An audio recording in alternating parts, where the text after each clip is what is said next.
Hello and welcome. I'm Bigfoot, and this is episode 12 of my Let's Play series. The even dozen, eh?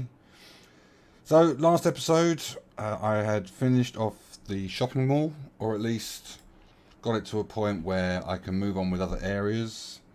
There's some other things I need to change, there's some bits I need to add.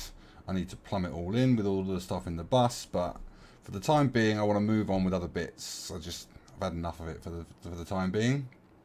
And what I want to do is work on the steam furnaces and my coal.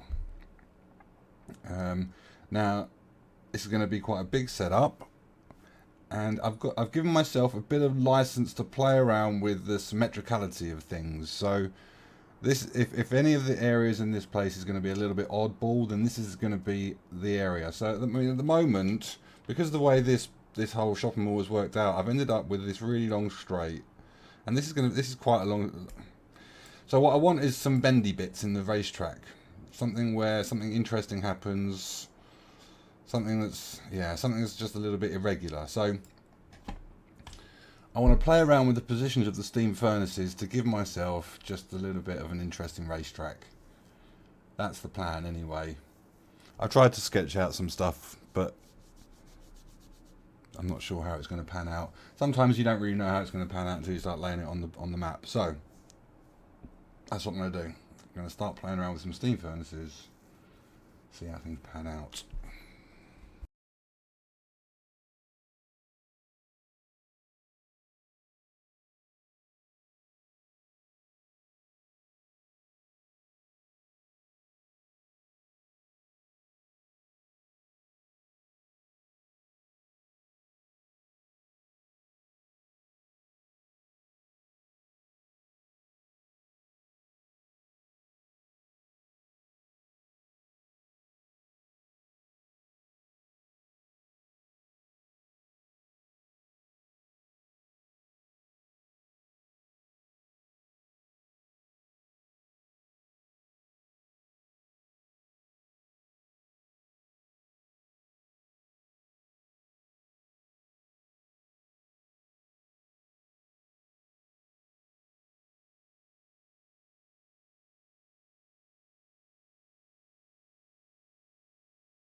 Okay, that was another long stretch of time.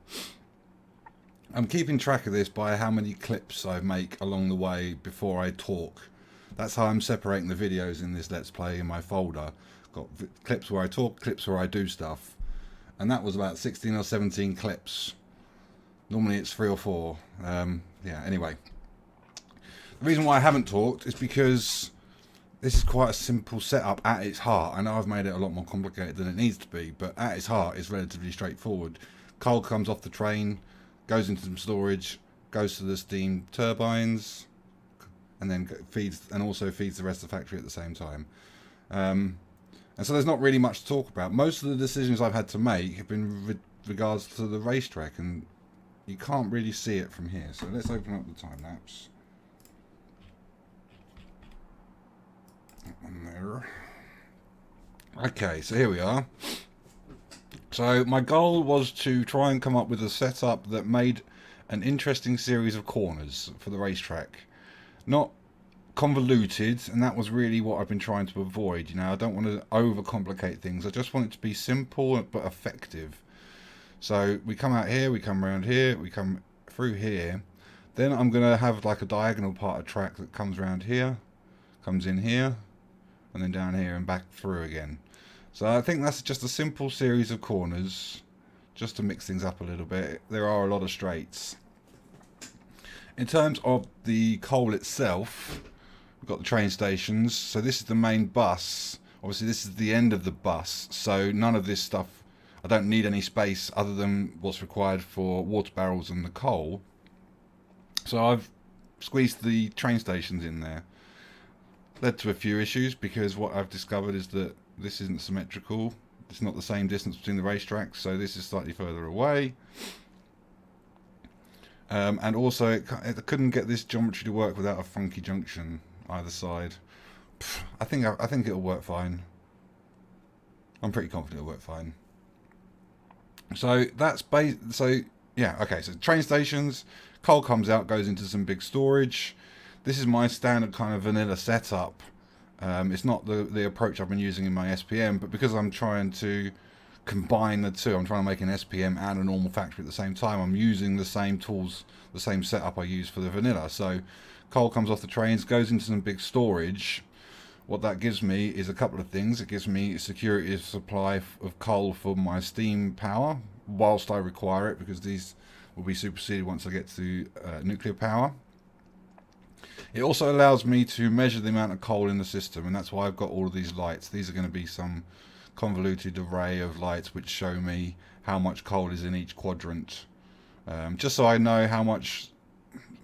There's a point at which the coal mines start depleting, and I want to be aware of when that happens, because if this runs out of power, then it's a big pain in the backside to get it all switched back on again. So I want to be aware of that before it happens, so that I can set up some new coal mines. So that's what the storage is there to do. Maybe a little bit more than is required, but yeah, that's not the end of the world. From there, I need 8 blocks of coal power. Each block is limited by water supply, so each block could potentially have, I think, 37.5 boilers. 37.5 is awkward. 36 is awkward. I've already been through that, so I've gone for 32, and that's it's quite a reduction in maximum power. You know, there's an extra 15% more power there to be gained by using that full 37.5, 38, maybe even 40 if I nudged it up a little bit. But you know, this is temporary. I'm going to get to nuclear power, and then this is going to be turned off, so it just needs to do a job for a certain amount of time. So I've got 8 loops of water barrels, so I need 8 blocks of these 32 boilers, 64 turbines, yeah, engines, whatever. So 1, 2, 3, 4, 5, 6, 7, and 8. And that is coal power. It is quite simple at heart, but because I'm trying to wangle this racetrack in, it ends up being a little bit more complicated. I've also whizzed round and or at least tried to fill it up with some station signals, so that when I start pumping some trains through, because I am starting to work my way towards switching some stuff on. Once I get the trains going on the network, I want them to at least behave. So I've put a network of signals down. It's more or less just a skeleton set of signals. It's the bare minimum that I can get it to work, I think, and then I'll kind of correct it as things develop. There's going to be blockages. There's going to be things I need to fix. But for the moment, those signals will do the job. I've also hooked it all up to the power. Oh, there we go. Here we are. So we're all powered up now. I've got an electricity line which runs all the way back, all the way through to my starter factory. So I have actually got extra power. I've got the power that's over here. If need be. Well, it's there. It's hooked up. So I can start switching stuff on up here, which is what I want to work towards. Because whilst I'm in this place for the time lapse, I want to get the barrels going. I want to get the coal in so that I can capture that in a time lapse while I'm here. Because I'm not going to be coming back here for quite some time. So I want to get all of this part switched on, move the camera, and then I'm going to switch it off, because there's no point switching anything on until I've got plastic. plastic, sulfuric acid, lube, all of that stuff I need, and there's no point switching anything on until I've got it. Those are the upgrades that I don't have in my starter factory at the moment. Those are the things that this factory can provide that my starter factory can't. So I can't do that until I've got plastic, or I can't switch it on for good until I've got the oil set up. But I want to put the coal in here just to capture it whilst the time lapse is here, and then I can move it and switch it off and get on with other things.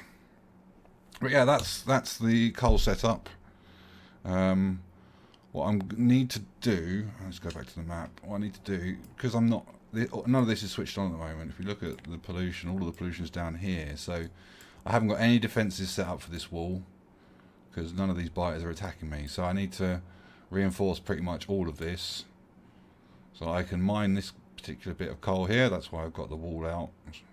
Mine this coal, set it up with trains, get the trains pumping in.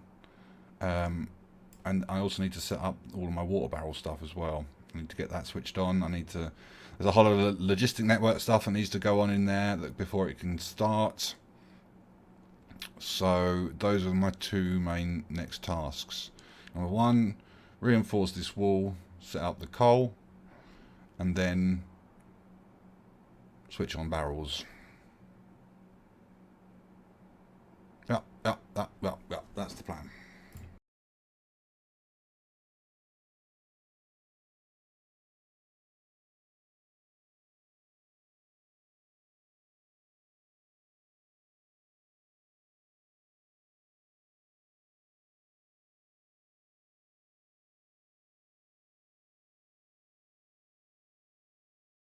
Well, it feels like an absolute age since I originally built this in my starter factory. This is all my water barrels. Um, I've got it all set up with the circuit networks, and it's time to let things go. Turn things on for the... Oh, turn things on finally.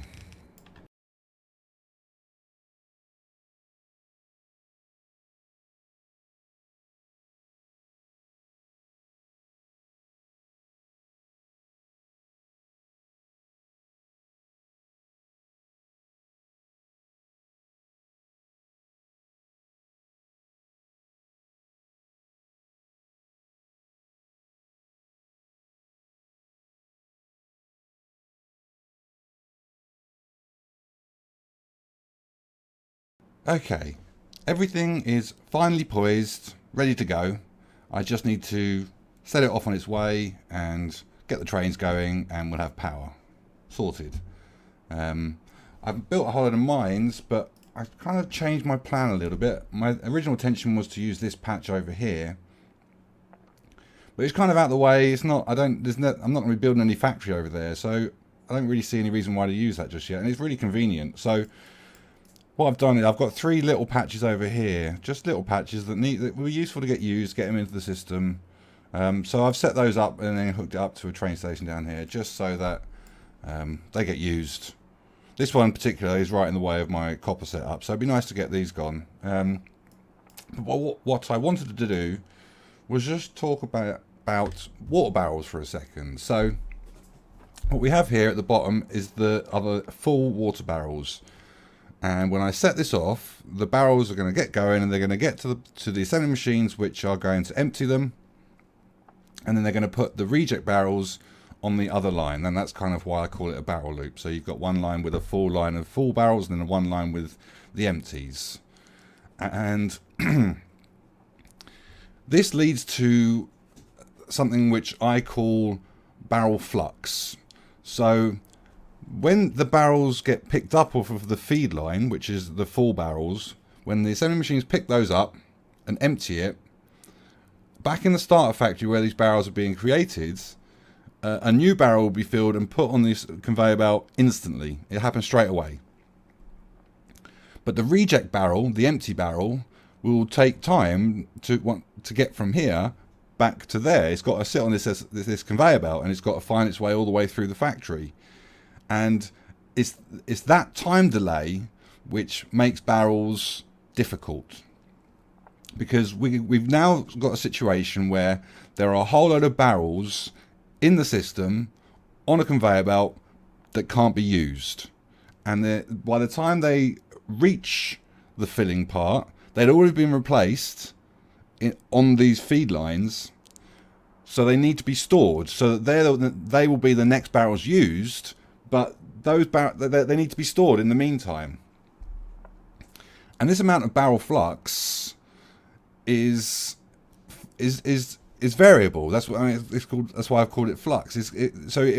If we need a lot of power, then we'll be putting a lot of reject barrels back into the system, and there will be a lot of barrel flux waiting to be used waiting to be filled. If we are using not a lot of power, then there won't be very many barrels, and it's kind of the problem is in the difference between those two. So if we had a steady amount of power being used consistently throughout, so that the barrel flux stayed the same, so there'll be the same amount of barrels on the conveyor belt consistently over time, then the barrels would just get used as they get picked up. There would be a steady equilibrium developed. But it's because that barrel flux changes, because power usage changes. It can go up, it can go down, and it's those variances which cause problems with the storage. So when there's a high power draw, there will be a lot of barrels in the system because they'll draw out there'll be a high barrel flux. So all of those barrel flux will need to be replaced on these feed lines. When that power drops, those barrels will still be in the system and they need to be stored. And this is the crucial problem. It's entirely possible that all of this is going over your head and you're just not interested in anything that I'm talking about with regards to these water barrels, and that's fair. That's fine and fair. You know, I'm not denying that this is a pain. I'm not denying that it's difficult. The reason why, I mean, you could point out, I've got all of this water. You know, why am I going through all this hassle with the water barrels? I've got all of this water. Why not just hook it up to that and just forget about it? Just forget about the water. And the reason is because this is like the 6th or 7th time that I've tried water barrels, and they've worked in that they deliver water barrels to the end point. I mean, that's obviously relatively straightforward.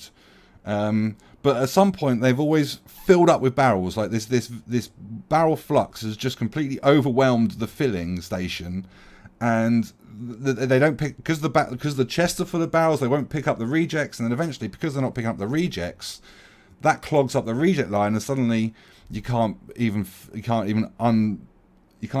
unbarrel any water anymore because the reject line is full. And so I've always found myself in a position where I've had to interfere. I don't like doing that. It's a complete pain in the backside.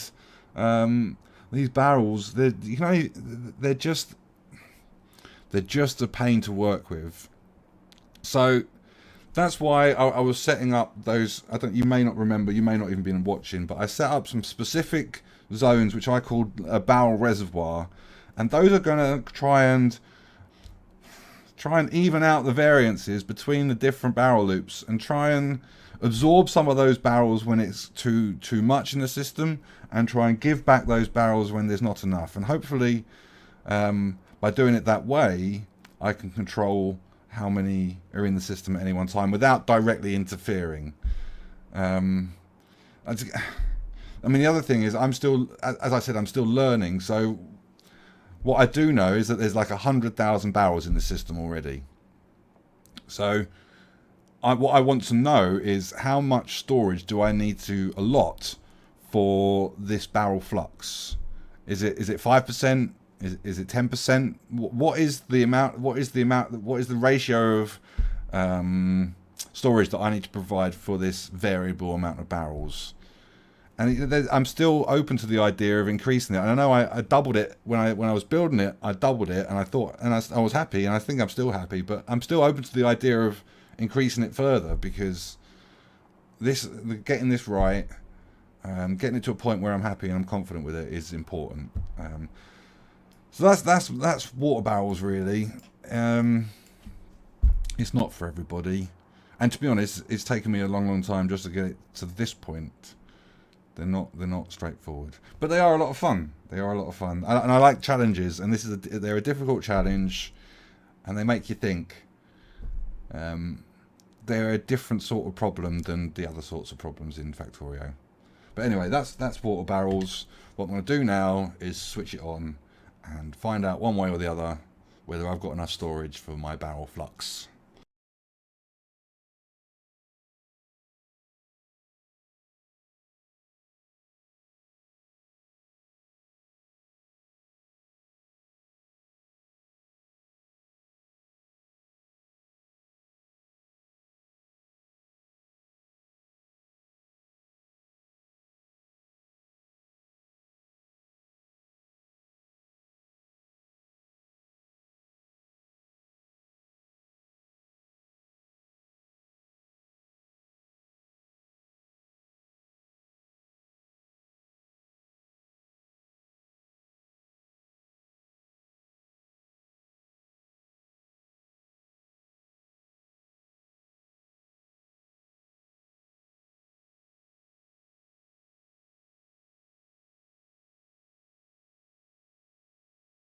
Moving on to other areas, we are now at the bottom, right old bottom of the base, right down here.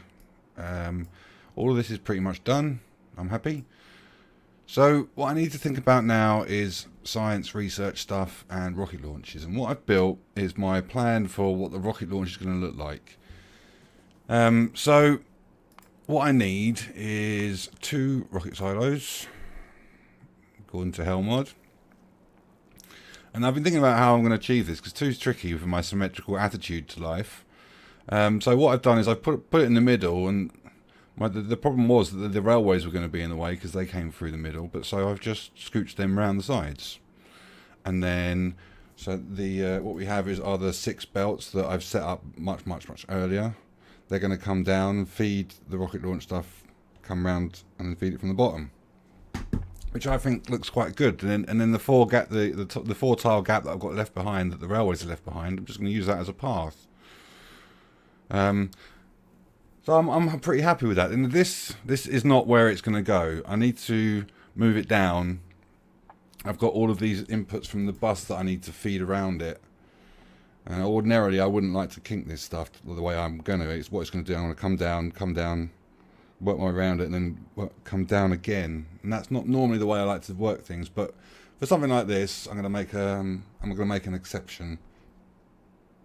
I've done it before. It actually looks quite nice. All of this stuff kind of makes it like a frame around the rocket launches. I quite like it. So I just wanted to plan it out, see how it was going to go, and that's what I've done here.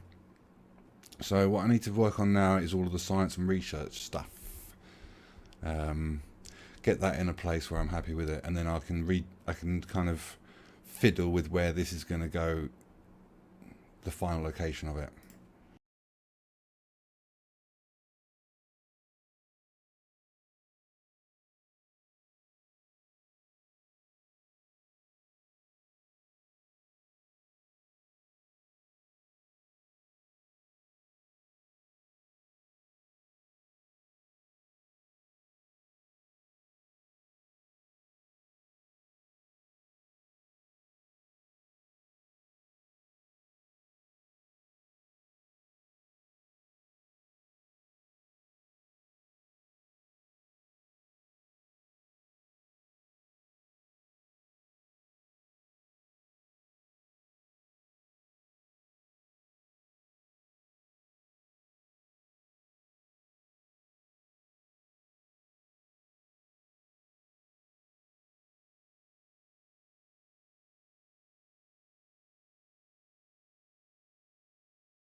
Science and rockets sorted. I'm really pleased with how that's come out. I know it's exactly as I said it was what I was going to do, which was to move it down and then arrange everything to go around it. But I think it's come out really well. In terms of the science, what I've done is I've upped the SPM by about 25-30% in terms of the assembly machines. That's for reasons that I'm going to explain a bit later when I get to the SPM side of things. There's a whole story to go with that, and there's no point getting into it right now. Research labs, I've ended up with a lot more than I probably need. I was originally only planning to have 2 of these rows, but that didn't work out to be enough, or didn't. I'd planned a certain number and that didn't be enough, so I put a third and a fourth row in. Nah, doesn't really matter. But that's more or less it. It hasn't quite worked out to plan because, you know, this side has worked out a lot bigger than this side. I've done the same thing with my big block strategy, so I've set up all of these research blocks are set up with the same kind of format, so that they all kind of occupy the same space, and I've done the same on the other side. Just keeps things nice and square and regular. That's something I like to do. Slowly working our way towards oil. That's probably the next big thing I need to get cracking on. Still haven't. I need to figure out where I'm going to put some train stations for that. And also I need to start thinking about the big switch on. You know, this is a big old factory, and I'm going to switch it on, and it's going to draw a hell of a lot of attention. And I'm just starting to ponder what might be the best way to do that. You know, it's obvious that I'm going to have to bring it on in sections, you know, bit at a time, just to keep attention from the biters to a minimum, because I'm still pretty vulnerable, to be completely honest. So yeah, that's probably that for another episode. A lot that got done in this one. The time on the duration of these episodes is, you know, half hour is probably about the same, but the time it takes, the amount of game time, is getting longer. I think that's probably a sign of things to come. You know, when I start getting around to upgrading things, it's going to be a simple case of me saying, "Oh, right now I'm going to go and upgrade things," and that's going to take me several hours. But there's not going to be much to talk about. And I think that's what's starting to creep in. You know, there's only a lot of the stuff to talk about was really to do with the planning side of things, and that was very, very early on. Now we're into the meat of the factory. Most of the decisions have been made, and there's probably less to talk about. But you know, there's still plenty to do. So I'll just keep doing what I'm doing and seeing what happens. But for today, that's probably enough. So I hope it was entertaining or interesting or enjoyable, or you at least got something from it and it wasn't boring. You know, you never know with these things. Till next time.